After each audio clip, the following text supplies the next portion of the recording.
And I'm back. What I got here today is I got another Powermate 5,000 watt generator. This one I bought for $100, and the fella said that it wouldn't start, plus it was leaking fuel, and he didn't want to mess with it, so he put it up for sale, and I grabbed it. And sure enough, I just turned on the fuel at the tank, and it's leaking out here at the carb somewhere, so we're gonna have to investigate that. He said it was working, it was generating power, but it's been in storage for 2 or 3 years. And I think it was stored with the gas in it. We're gonna check. And it is got weird looking fuel in there, okay. So it doesn't smell like fuel anymore either. So, but the fuel leaking problem, I don't know where that's coming out of it, but let's get a look at this. The fuel shutoff on this one's right up here by the tank. See here? Look at that. I hadn't seen one of those before. So we're just going to open it a little bit. And sure enough, it's leaking out. I see it coming out that port right there. You see there's a hole. I don't think that's quite right. Okay, so I've got the fuel turned off. So I think the first thing I'm going to do actually is take the carburetor off this engine. Take a look at it. And just look at the fuel that came out of it. It's all murky. So that fuel is definitely going to have to be drained out and the tank cleaned. But there's something wrong with this carburetor. Let's take it off and see what we can figure out. Okay, so before we take that carburetor out of there, I think what I'm going to do is I'm just going to remove the tank completely, because it's going to have to come off to be cleaned out anyway. So it'll give me a lot better view of what's going on down there.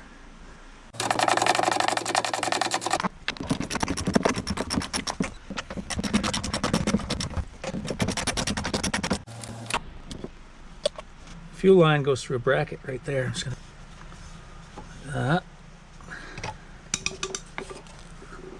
pull the fuel line out of it. That.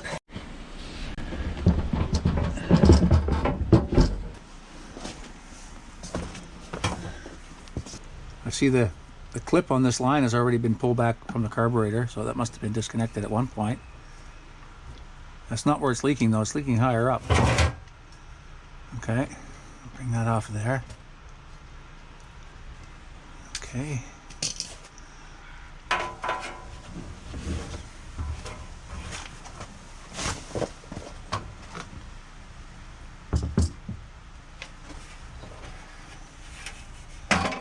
Okay, this cover out of the way. Okay, with the tank off, it gives us free access to the top of this engine. It's kind of dusty.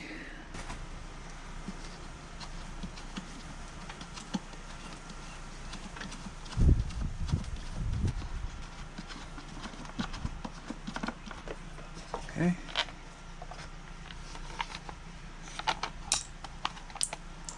Brief filter in there. Paper cartridge filter. Move that aside.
Put that bolt back in there so I don't lose it. That one in there.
Okay.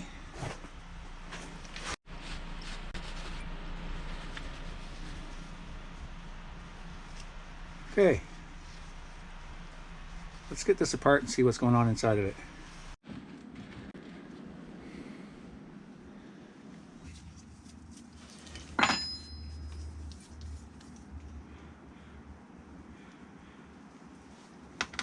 All right. Let's see how that looks. Bunch of junk in there for sure. I don't think the condition of the gas helped this thing at all. That'd be my guess. This is not moving at all, see? I think that needle is stuck open.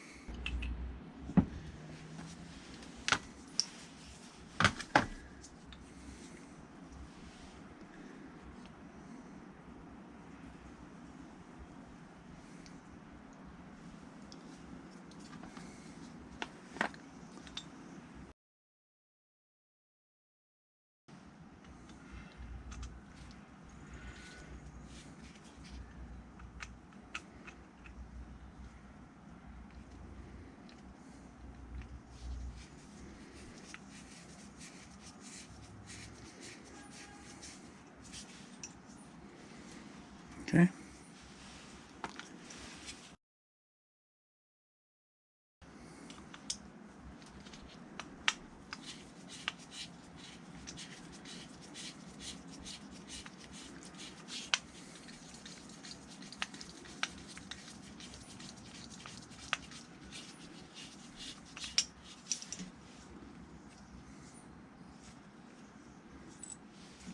Okay. We had fuel coming out of this port right here. This is where it was leaking.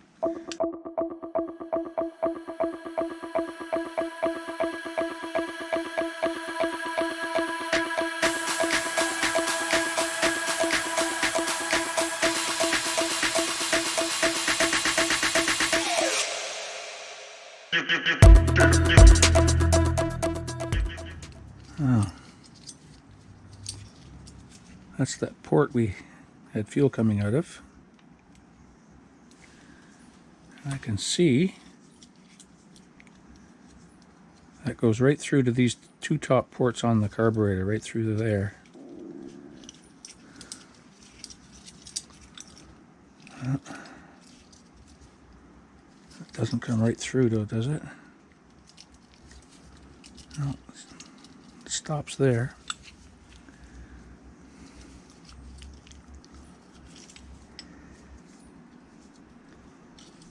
And these ones go, see these holes here, this port here that had fuel coming out of it marries these two holes together here, and these channels connect right to the top of the bowl. You can see here in the fuel chamber there, see the rod sticking through? And same on the other side. So if that needle was stuck, and the bowl would just fill up and it would get to that point and it would just run up through this chamber and run out there, which is what it was doing. So I'm thinking it's set for so long that the pivot, it was very hard to get out. That little pin was very hard to get out of this the float.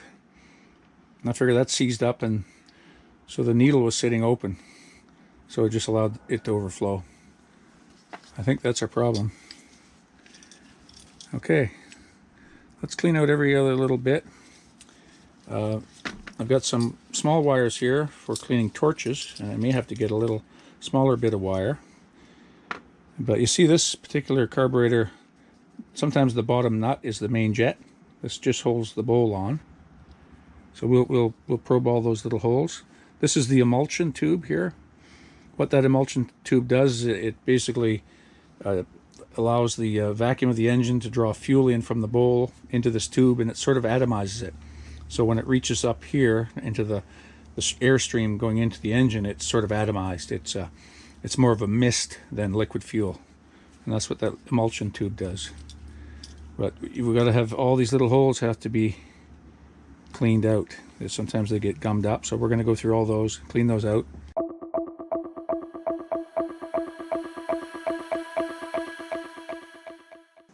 Here's your idle jet right here. Now let me see where that's set.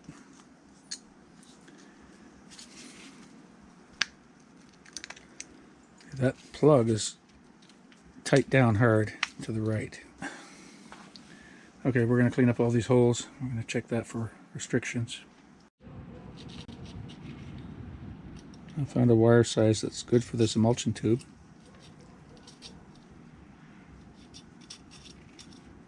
It's passing right through.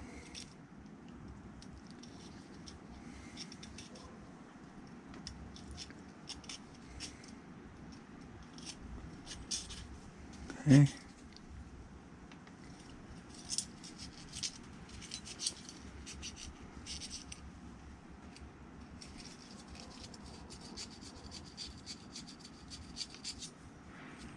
Okay. There's the idle. It's got a passage in there about the same size. Doesn't go all the way through. On there, and then there's a tiny little hole in the end. This wire's too big for it, but I got to find a tiny little piece of wire to go up through that hole in the end. I don't know if you can see it there or not, but I got a little fine wire. I got it off of a wire brush, actually, and it's just fine enough to go in there. And this was plugged. There was I couldn't get it in there initially. I couldn't get it in the end of this idle adjustment screw, so there's a problem right there. We're getting it remedied.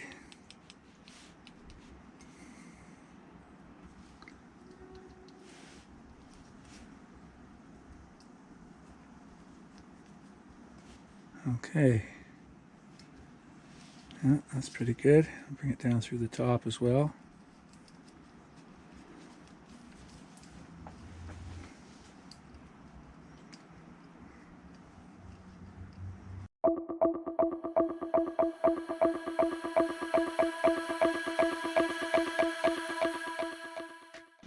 This one's adjusted right now. That little black stop is up against the casing, and it can go back till the other side hits the same piece of casing, so it's only got about a half a turn.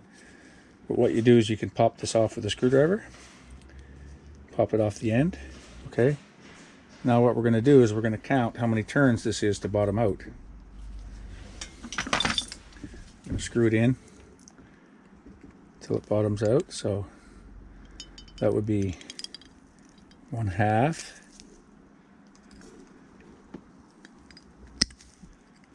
Right now,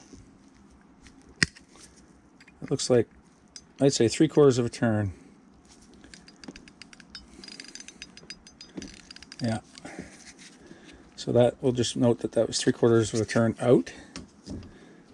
And then we'll just take this right out. Like this. There's a little spring under it. Be under a bit of tension. Okay. Like that. All right.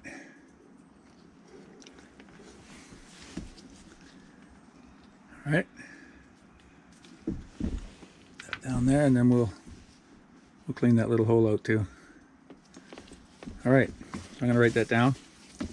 Get some of this gunk carburetor and choke cleaner.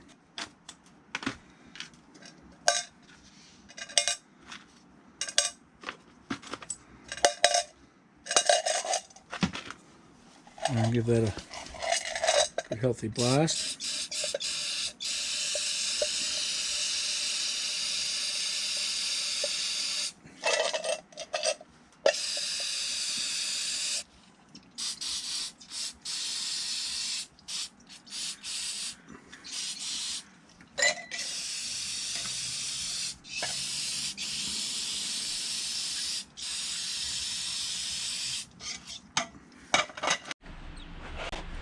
Okay, and while that carburetor is soaking, I'll clean up this engine.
Plug out of it.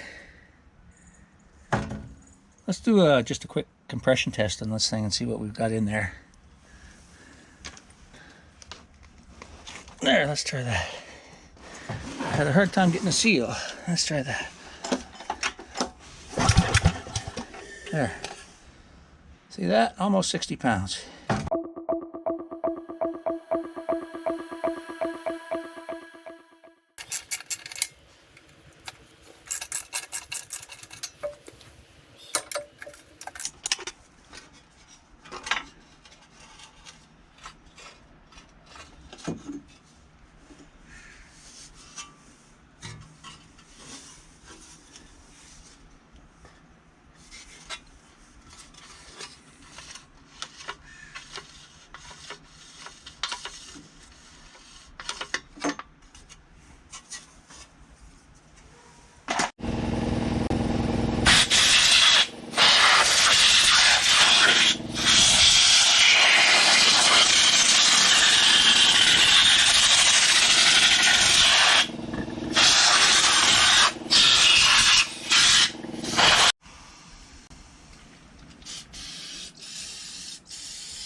Okay, I'm checking the air gap, and I can just get 14 thou between the flywheel and the coil, but I can't get 15 in there. Okay, so it's 14 thou, and the specs on this engine are between 12 and 20 thou, so it's quite generous, and so we're well within specs. We're down on the lower end, and that's good. So 14 thou gap there, that's fine. Okay, just put a little PB blaster on there. Got it cleaned out pretty good.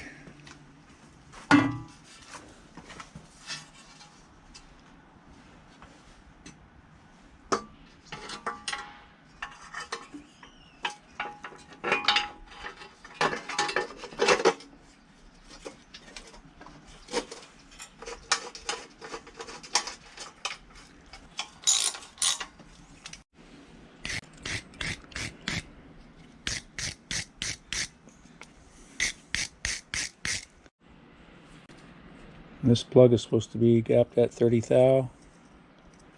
It's quite a bit larger than that right now.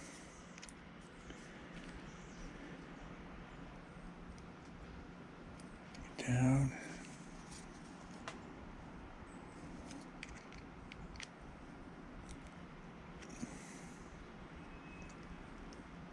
There it is.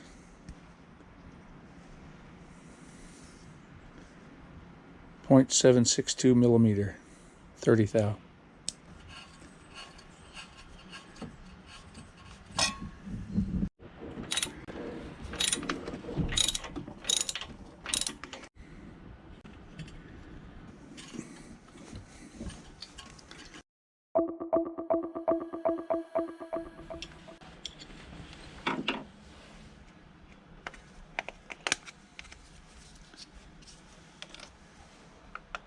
Okay, this one has brushes. We'll take out the brushes like this.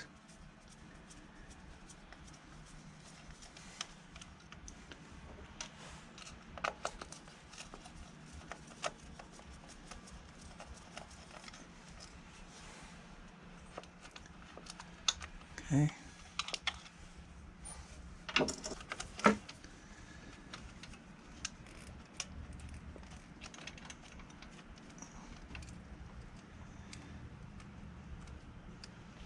Okay, disconnect the brush from the wire and then pull the brush out.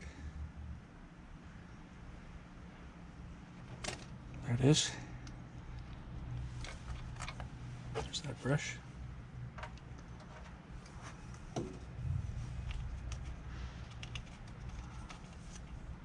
Okay, now we're going to take this end cover off.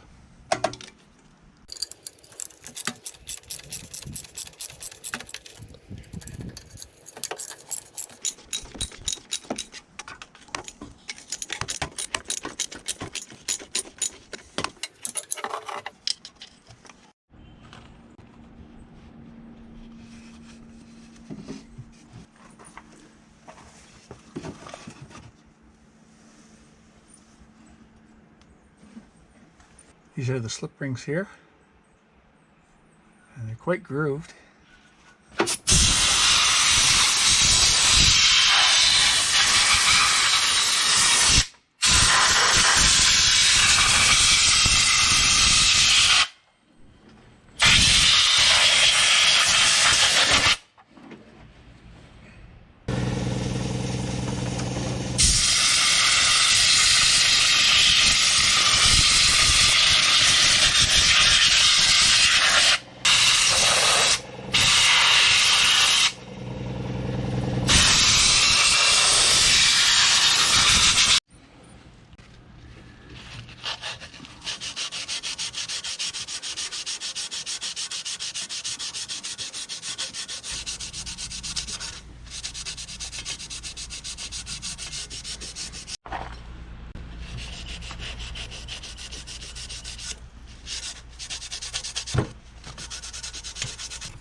And put this on.